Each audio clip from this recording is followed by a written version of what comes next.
Okay. Can anyone hear me? Okay. So, I guess we can start. Thank you all for coming to my presentation or workshop about creating augmented reality apps within PhoneGap. We will use later on the Wikitude SDK. We use that because I am from Wikitude. My name is Andreas. I work for Wikitude since 4.5 years. Started when we haven't had any augmented reality SDK. We just had the Wikitude web browser, which was this geo-based AR application where you had some points of interest floating around you, showing you where the next train station or restaurant is.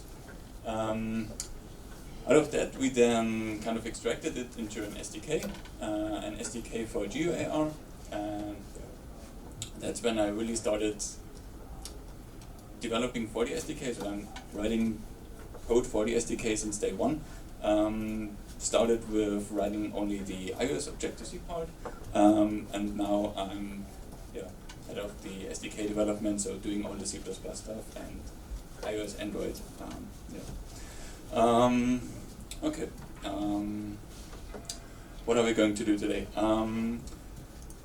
First, we maybe talk a little bit about augmented reality. Afterwards, shortly something about the Wikitude SDK, how that works, and then I would like to put in some demos, some live demos, showing you some code.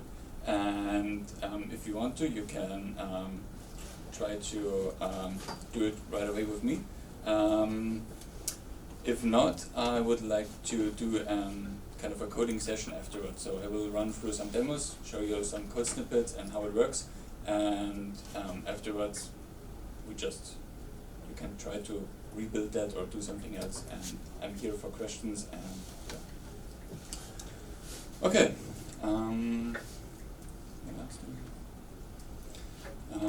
First question: who is familiar with AR, augmented reality? Who has done something with augmented reality? Which kind of SDKs, frameworks did you use? Stuff like that. I used a layer years and years ago as part of a university project, nothing serious. Okay. Anyone else? I actually used a sample for Wikitude. Okay. Someone else? But you all kind of know what augmented reality is, or should we cover that as well? Okay. So, Wikitude. We have been the first AR application on the App Stores, or Google Play Store. That was back in 2008, I guess. We now have the largest independent AR platform, meaning that we are the only company in the AR market which is not owned by another company. So everything is really Wikitude, and we do all that stuff out of ourselves, and we're not influenced by anyone else. So far, roughly or a little bit more than 10,000 apps are using our SDK, and together with that, we have roughly around 100 million app installs on the stores, including our own browser that we still have somehow around.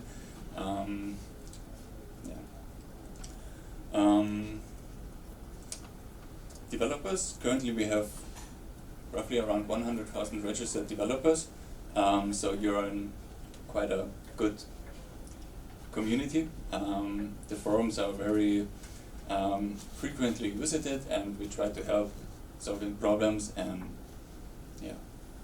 help people getting their AR application out.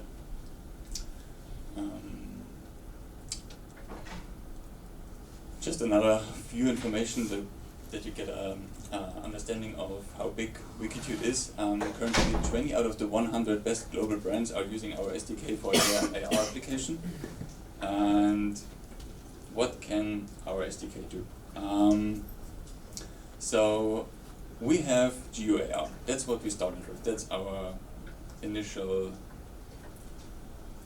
SDK we have, kind of like that. GeoAR is, for those of you who are not familiar with that, you have those points of interest that are, they call it most of the time, you have them flying around in the camera, and they kind of indicate you that there is a building or another special place. It works with GPS coordinates, so you're pointing or define that those places show up at certain GPS locations, so latitude, longitude values. But to really, it's a nice use case. Sometimes it makes sense, sometimes not. For example, today in the morning, I was at the Amsterdam main train station, and I've never been here before, and I only knew that I had to take tram 26 to get here, and I was standing in front of that main station, and I had no idea where I need to go. And then I thought, okay, it would be really cool if there would be an AR app which just pointed me into the right direction, left, right, so that I kind of get a basic idea of where do I need to go. And that would be something that you can do with GeoAR. What else can we do? We have 2D image recognition and tracking that we've added 2012. We started with first having Vuvoria.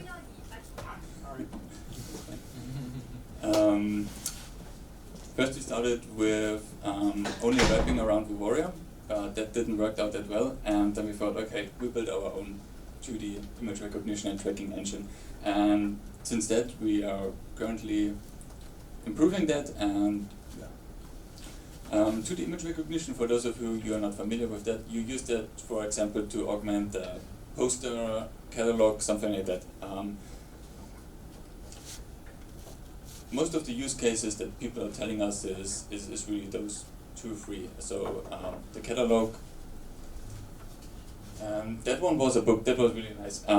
So that's also a Salzburg-based company. They have a book with satellite images of various cities, landscapes, and for example that one was Shanghai, I guess, and they had an augmentation for certain buildings in the town, giving you more information about the building, links to videos or websites. The next or the last big part of our SDK is 3D tracking and SLAM technologies. That takes this 2D image recognition to the next step. For 2D, we are kind of analyzing a 2D image, finding feature points and be able to detect them afterwards in a different image. 3D scans a whole room and creates a point cloud out of that room, so you can then afterwards really we know where you are in that room, which gives you so many opportunities to do, for example, really working in the navigation, and navigation which is really accurate on a centimeter level and not just giving you basic directions. So for example, this main station sample I mentioned before, with having those markers floating around, if we would have a point cloud, from the main station and the area before it, you could really draw a line on the ground, and it would be really perfect and guide you to where you need to go. But enough talking. I wanted to show you some videos so that you get an understanding of what this is.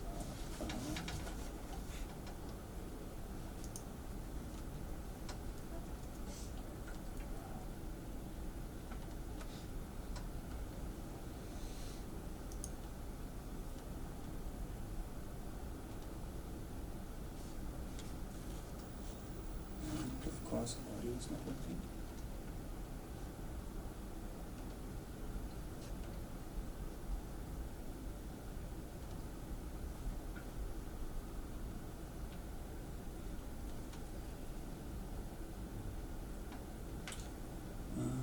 Quickly check some sound settings.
was just to give you kind of visual feedback of what we are able to do.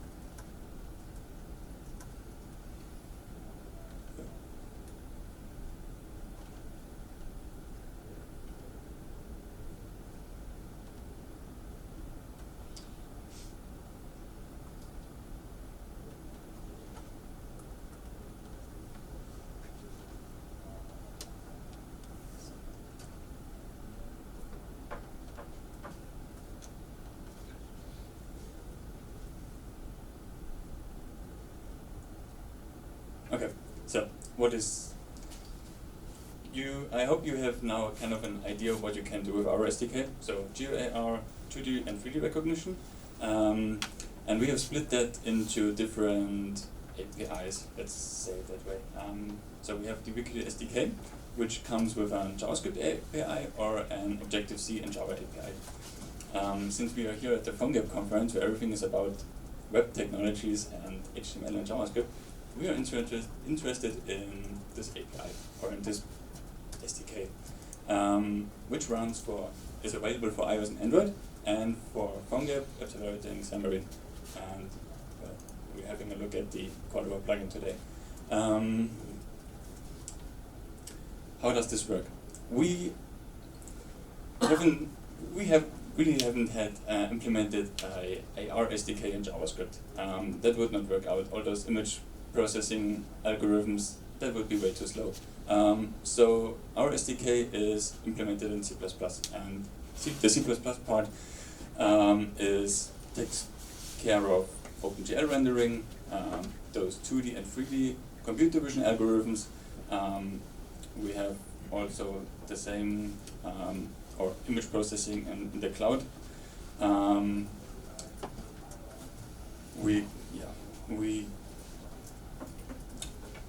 But still, that C++ part depends on some platform specifics. For example, the camera access. Augmented reality does not work without a camera, and the camera access is only available through the iOS or Android SDK. So we have a layer to access those platform specifics, mainly sensor values, and to get an OpenGL context to be able to draw something. On top of that, we put a JavaScript layer, which kind of abstracts all those C++ and Objective-C and Java code. And within that API, you can define how your augmented reality experience then should work afterwards, or what it should do. And just for example, we have some classes to represent your augmentations, the visual part of that, or to define geo objects or locations. But we will come to that later on. On top of the JavaScript API or of that SDK, you can build your application, or you can choose to use another extension of our SDK to be able to connect our SDK with PhoneGap or Cordova, for example. At the end, you would also be able to kind of write a plugin again for our SDK to kind of implement your own computer vision algorithms, or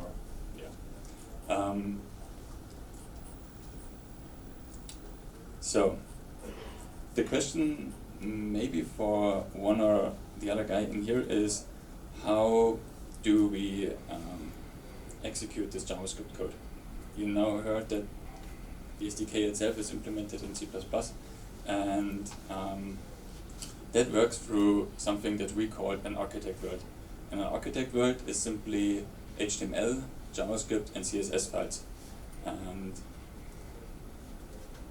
the combination of those three files, that's how we define, or how you can define an AR experience. That's possible with this special script tag that only is available or useful in combination with our SDK, because that tells, once a web view tries to load this tag, our SDK knows what this architect.js file really is and how to inject that into the web view. Web view, architect view, that's how our SDK is built.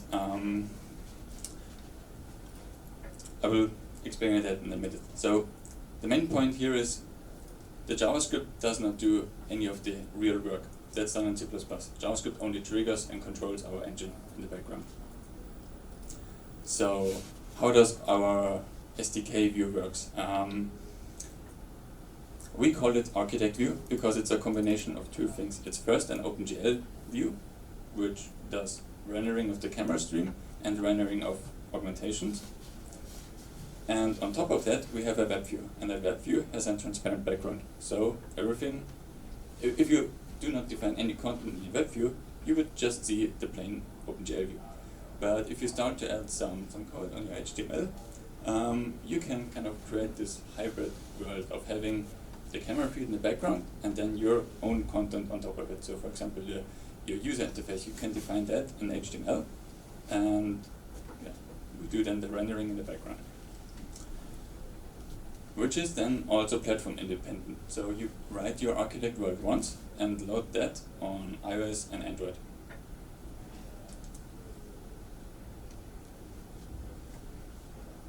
Couple of more slides about our PhoneGap plugin, and then we are going to really do some work so that I can show you how that really works. Our Cordova plugin is a standard plugin. You can install it with standard Cordova plugin commands. It's on GitHub available as open source. Behaves a little different on iOS and Android. On iOS we present or wrap that all up in our own view controller, and on Android we just add a native Android view on top of the existing Cordova application. And our plugin is also integrated in the latest PhoneGap developer app. So they released an update, I guess, 4 days ago, and now you don't have to, or you can try out AR by just using the PhoneGap dev app. Again, to a little bit kind of a visualization, the blue layer is the standard Cordova web view. I guess you all know a Cordova application is simply a web view. So a native iOS and Android application that shows one web view, and that's it. And our SDK kind of puts on top our architect view. Saying that is quite important because it should make you aware of that the Cordova application and our SDK view, they don't know each other. We are just in that native application another layer on top of the web view. So you don't really have a kind of, it looks like that. For the user, you only see our architect view and nothing of the original PhoneGap application. But you might need to communicate between those two worlds because your native application, your PhoneGap application, needs to get some information out of our out of the AR experience. So we kind of have a solution for that, and it's quite easy. Within our PhoneGap plugin, you have the function to call that is called call JavaScript, and you pass in some JavaScript code that you want to execute in the context of our web view. To get then back from our architect view into your Cordova application, you can change the location of your document and change it to a location that we kind of detect and know, and then prevent the web view from actually changing the location, but just passing on this URL to the original PhoneGap application. To be able to do that, you need to just call the set on URL invoke callback function and passing in a custom function that we then call every time you try to change the location.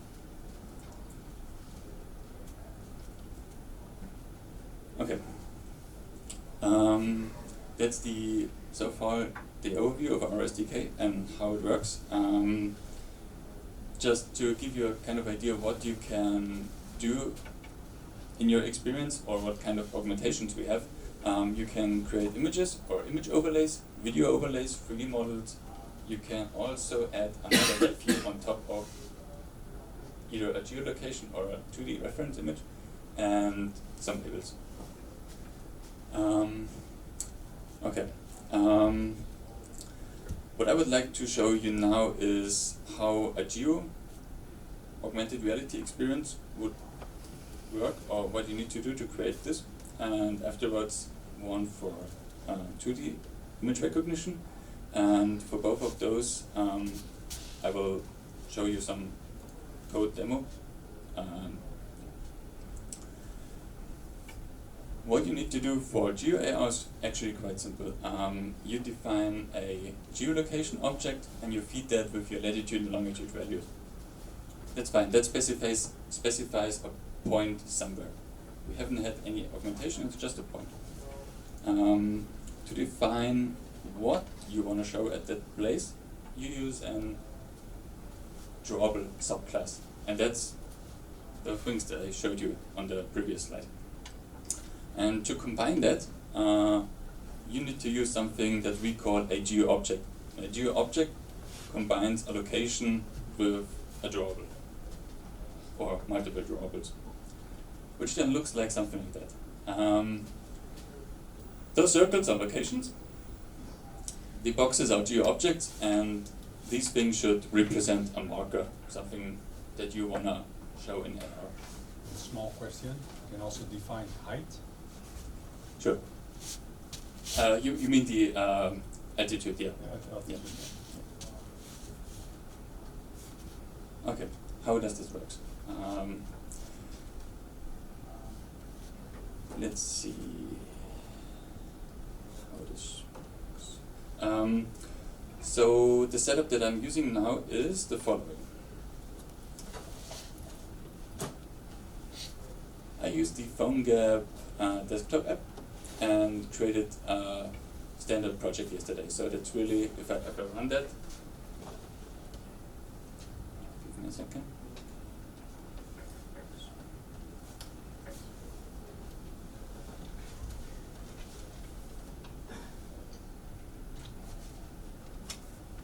So the application is now running on the iPad, and that's the standard PhoneGap template that you get when you launch that application. So nothing special so far. And what we are going to do now is add some geo content.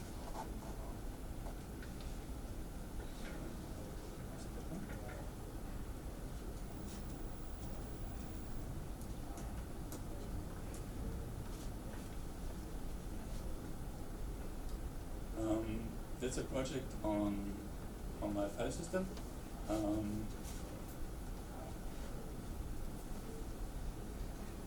Kind of what you expect from a standard Cordova application. The main index HTML, which gives you this PhoneGap robot. The JavaScript file, the main index.js, that's where we're going to add our plugin and add our code. And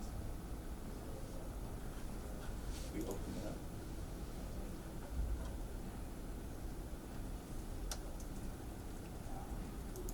Just switching to the display setup, because otherwise it's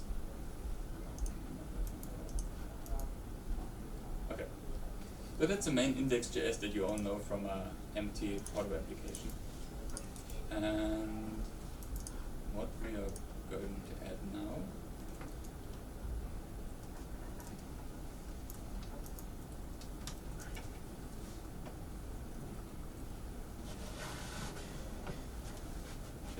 this line.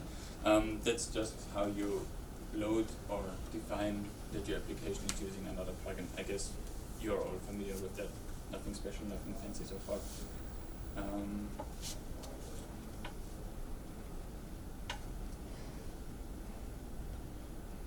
Let me then just add 3 functions.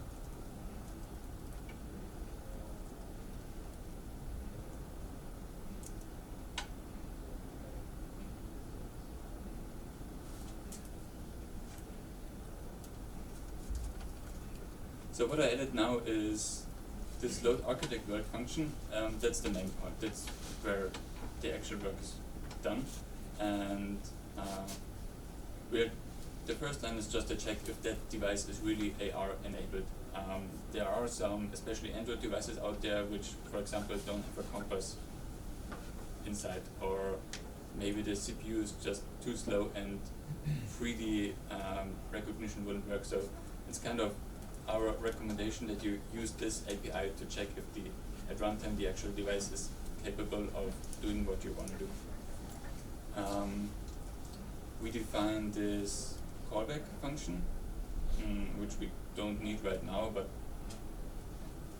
and then the most important thing, load architect world. That's where we are passing in the path to the architect world and also specify those required features again.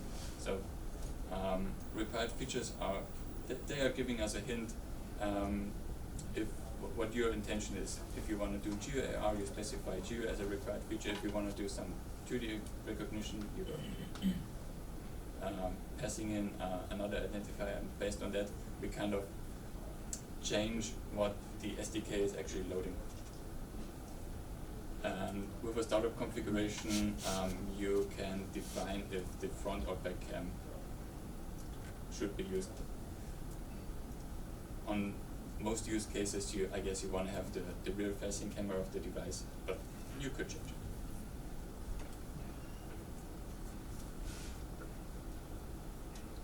And then this is our callback function that would be called if we change the document location, but for now we ignore that, we don't need it.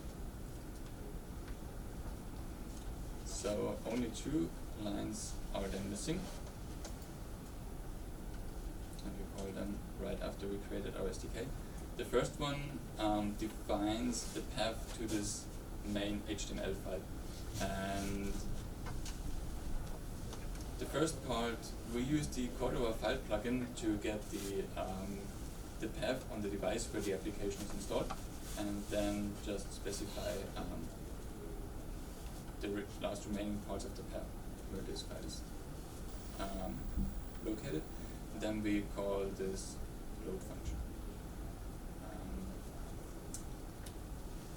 There's just one thing I need to add, and that's the architect world itself. So inside our www folder, we create one which is called world.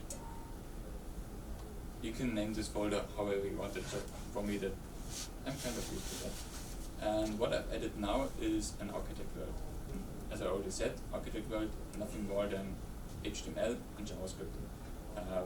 We have jQuery and some CSS to make it a little bit prettier, but that's it.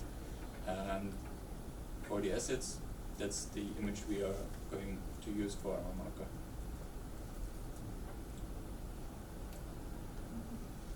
So back here I just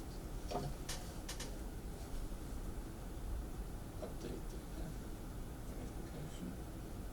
Fine.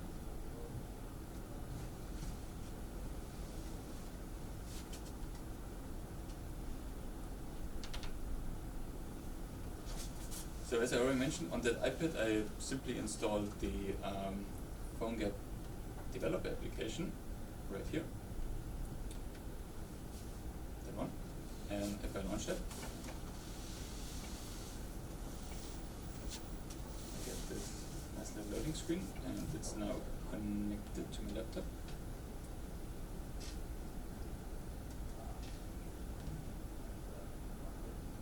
And the camera is running.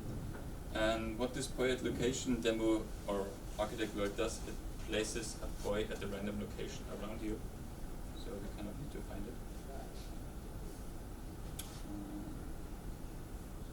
I don't have GPS.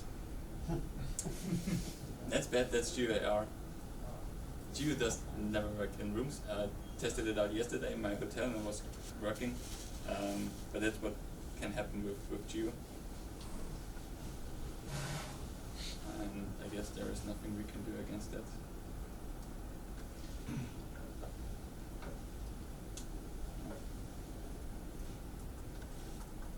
Okay.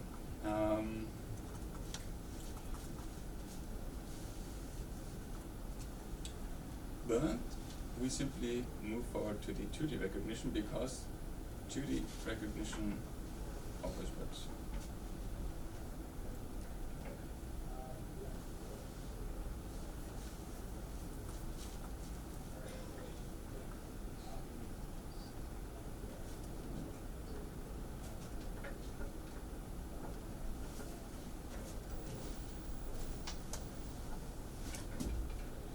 image recognition. What do you need for that? Kind of the same requirements as before. Just one more. What we need is a target collection, and target collection defines which 2D images you want to recognize. And you create that file on our website. I'll show you that later, how to do that. What we then need is kind of the geolocation we had before for GeoAR is a tracker file for computer vision. To create a tracker, we need this WTC file and the path to that. And it then loads this file and kind of can handle the content of that. The content itself is our representation of what was interesting for us in that reference image. But it shouldn't concern you. The next thing we need is, again, drawable. So what we are actually wanting to show on that 2D image. And then it's like before the geo object, we have something called a trackable 2D object, which connects a tracker and a drawable. We have that because a tracker or a target collection can contain up to 1,000 different target images, and you might want to have different augmentation for different images. And to do that, you create different trackables and specify here which image you want to augment. There is only one limitation that we have is, and that is that you can only load one tracker at a time. You can then define multiple trackables referring to that tracker, but we can only create one tracker. And now we are hopefully having a working demo for that. So,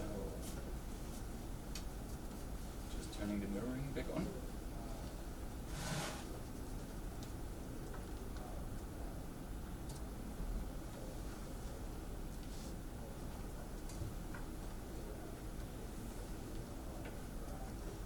So what we do now is we replace the architect word, so I'm deleting the old one, and add a new one.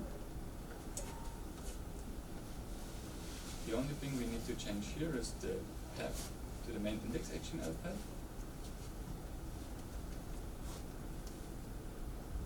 And if we have a look at the architect word in here, mostly the same as before, index HTML, main JavaScript file that contains the code of what should be done, and the assets that changed slightly. We have two PNGs for the augmentations, and then this WTC file, and that contains the reference images that we want to recognize later on. In that case, 2 pages out of a sports magazine.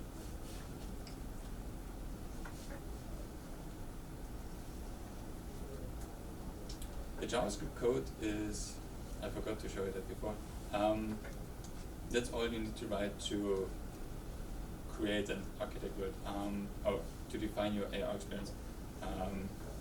What we are doing is quite simple. We create a client tracker, so a tracker object referring to this WTC file, and we are passing a custom function that is called once the WTC file is loaded. If a WTC contains 2 images, it's almost instantly loaded, but if there are a couple of hundred of images included, it might take some time to actually load that file. It's also possible to put this WTC on a different server and to download that from a server. So depending on the internet connectivity speed, it might also take a little bit to download and load that file. The augmentation is defined here. The first line creates an image resource, so an object referring to an image. And then with the next one, with an image drawable, we actually can kind of change how the image should be rendered, at which position. You can define offsets relative to the reference image, and you can change the size of it. At the end, the trackable 2D object kind of combines the tracker with its drawables. And right over here, where the star is now, you can put in the name of the reference image you want to write a specific augmentation for, or just put in a star and kind of use it as a wildcard and say, okay, that trackable 2D is valid for all reference images that are found or that are included in the tracker and currently found in the camera stream.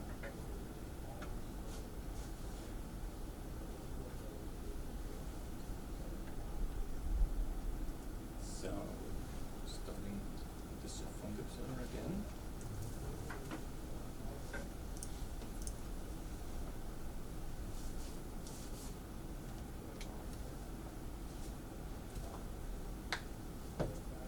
And by now it's getting complicated because I need to get two screens. So now you see the iPad filming or running the camera, and if I have a look at the 2D image, we kind of detect it and draw this surfboard right next to it.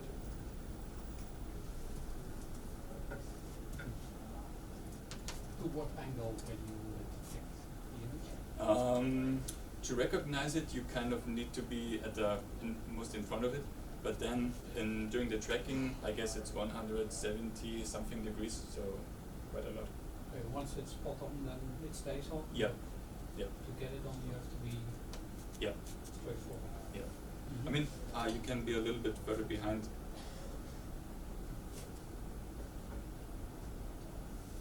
But initially it needs to take a lot of, or certain percentage of the camera image to be able to detect it. Okay. Then the other issues if you have no geolocation inside a room. Why not combine 2D with the 3D? 2D to recognize which room you are, and then overlay the 3D to pinpoint certain objects in that room. Yeah, you could do that. Yeah. It's just that with geo, we are kind of referring to an GPS coordinate. Mm-hmm. But then the reference point will be, your 0 point will be where you stand with the 2D mapping. You can recognize what you are. Or not? I'm not quite sure if I understand what you are referring to, but So you're standing in a doorway. yeah. Locate your position by a 2D recognition. Oh, this door, this number on the door, whatever. And then you step. From that moment, you start with 3D calculation. That's kind of how 3D tracking will then kind of somehow works, but you don't need to have the initial 2D image to know where you are. For 3D, you kind of what we have for 2D is this WTC file containing those reference images. For 3D tracking, the process of creating that would be that you need to go to the place, having a special application running from us, and simply that application is a camera recording what you're seeing and processing what kind of feature points there are, and out of that creating a point cloud of interesting points. And you would then, instead of a WTC, load this new map collection, and then it's for our SDK the same again. We have the live camera feed, analyze every frame of the camera and try to match that with points that we found previously. And so with that we kind of have what you were referring to in your first step. Once we found one of those clouds in the point again in the camera stream, we already know where we are and we don't need a new initialization. It might change if you have a really large environment for 3D tracking, for example, an airport terminal. It's quite huge. The map collection would be, in terms of file size, it would be hundreds of megabytes and would need quite some time to initially locate your position, meaning 6 seconds or something like that. And to reduce that, we are planning to kind of make it possible to give our SDK a hint where you roughly are, and that could be then a GPS location. Yeah. But the GPS is not that reliable because inside you might not have a signal, GPS signal or something like that. So.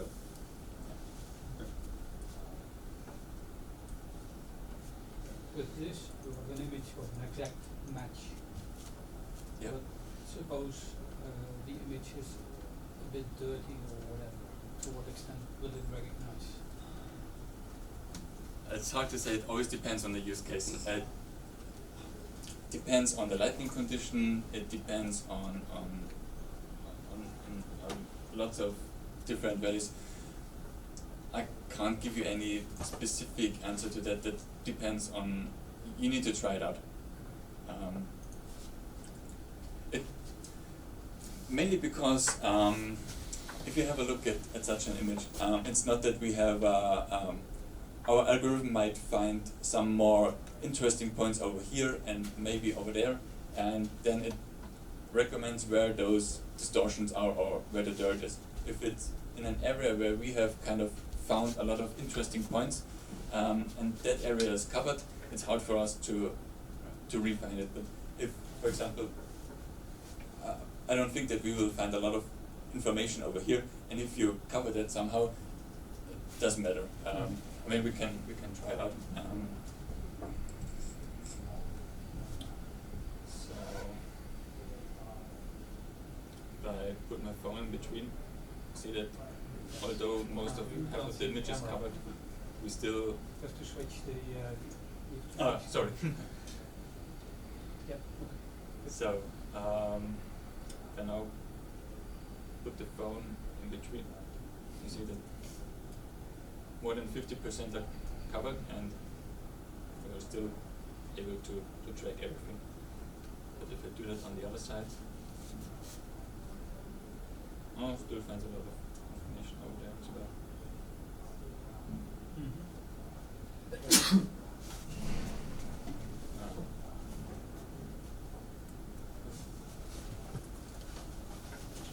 It's always fun to play around with the algorithm and see how he gets confused.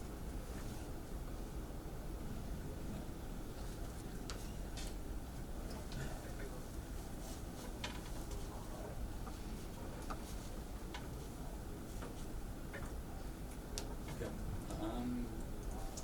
I guess I only have a couple of slides left, which is okay, just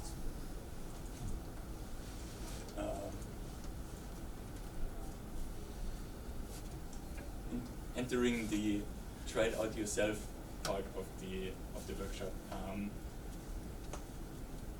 So what I thought is maybe you want to try out to create your own target collection based on some paintings and define augmentations for that, or put some markers at PhoneGap day conference locations. That's the steps, the main steps summarized. You need to create an architect world, meaning HTML and JavaScript files. You need to add them to your project. You need to load them with our SDK. Refer to the Wikitude plugin JS. That's only one function you need to call that load architect world. And then in your JavaScript file, you can do whatever you want. Everything that's possible with our API. Just as a quick demo, maybe we add the functionality to call a function once we found the image.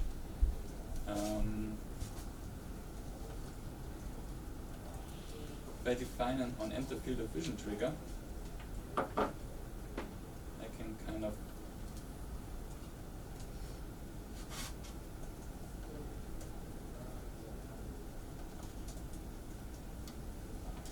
so what this does is, as soon as we recognize the image, we should see an alert saying found and then the name of the target. Should be fine. Stop and restart the server.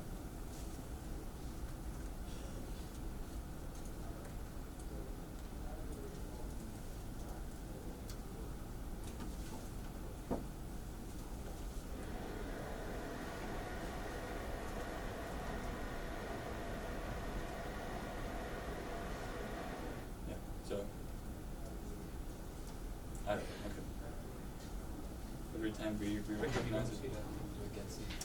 Damn it, sorry. Yeah. So, nothing shown so far. Detected alert on page 1. Okay. And you see page 1, that's the name of the target. So I'm just I'm missing the explanation on how to create a WTC file. You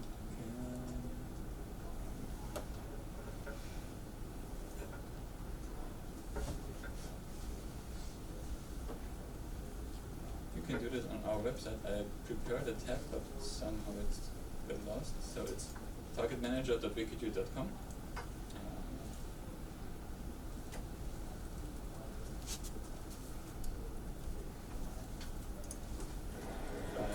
Creating a project.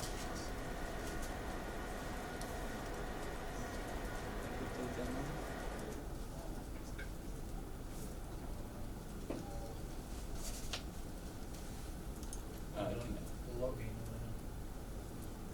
Yeah, you need to create an account for that.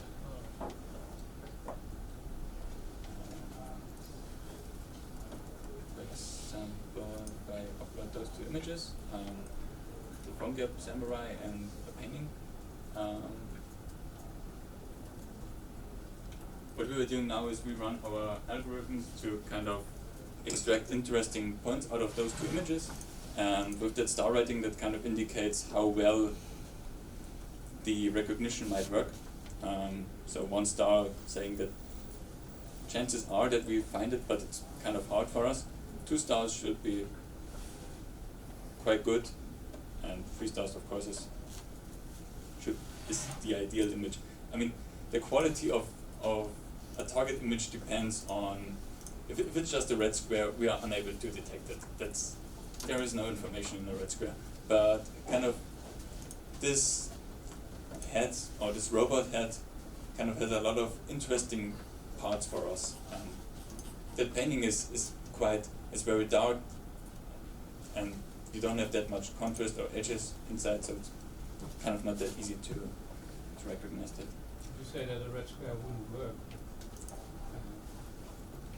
I can imagine a concept in which any red square would give me some kind of augmentation. If it finds a red square anywhere in the world, the augmentation would be placed on it. Yeah. So it's just a red square. Our algorithm does not work on, it's not based on colors, so for us everything is black and white, and then it doesn't matter anymore. And then a square is just an area with nothing inside. Yeah. Okay, once you've so far added some images, you can download the WTC and you get an email once it's ready, or once it's generated and you can download it. I did that yesterday with those two images, and it will then look like that.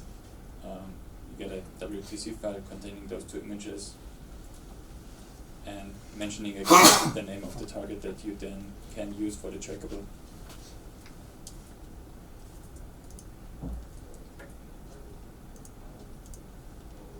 Any questions or suggestions or questions that we should, or I should answer? Is that your own format, WTC? Yeah. Is there, I noticed you've got a WTC extension there. Is there like a previewer? Yeah. You have to install to do that? For the SDK, we are also able to load 3D models, and we have our own 3D model format, and we have a desktop application to convert FBX into our own format. And once you've installed that application, you get this Quick Look plugin installed. But we don't have such a tool for Windows. On Windows, you would need to refer to the web page and kind of get the information from there. But it's very handy for development if you have this WTC file on your file system. Just press spacebar, see that.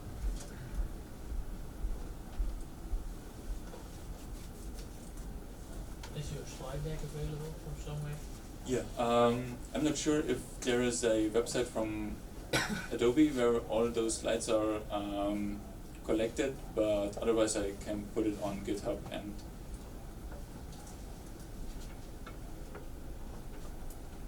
Does it work with transparency on images? So say you wanted an image which has got slightly different backgrounds and faces. no. Transparency. In the target images, there is no transparency allowed. Yeah. But you could upload different images with different backgrounds, and then just have a couple of images in your collection. As I said, up to 1,000, so should be quite right. And if not, you can switch to cloud recognition, and then it's, I don't know, 100,000 or so. Is this totally free to use, or when do you start counting? You get a free trial license, so once you've downloaded our SDK, you get a free trial license, and you can do everything. Everything's unlocked. You just have a watermark in the screen, and after that we have different license models depending on the, I guess, the number of installed applications. And is that license mainly to use each server, or? No, you're completely free of what you want to augment. That's just one of the demos that we have. So you're not for cloud recognition, you're restricted to the number of scans, but for 2D offline recognition, so what we did now, there is no limitation in the number of scans or the size of the collection.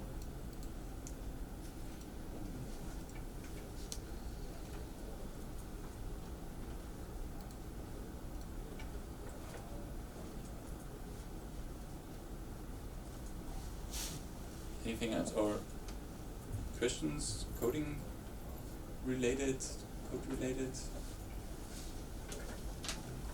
or setup related? Because what I heard so far from the forums and from ODEs, that people are kind of confused with this architect word and what it really is, how it's loaded, how it's handled.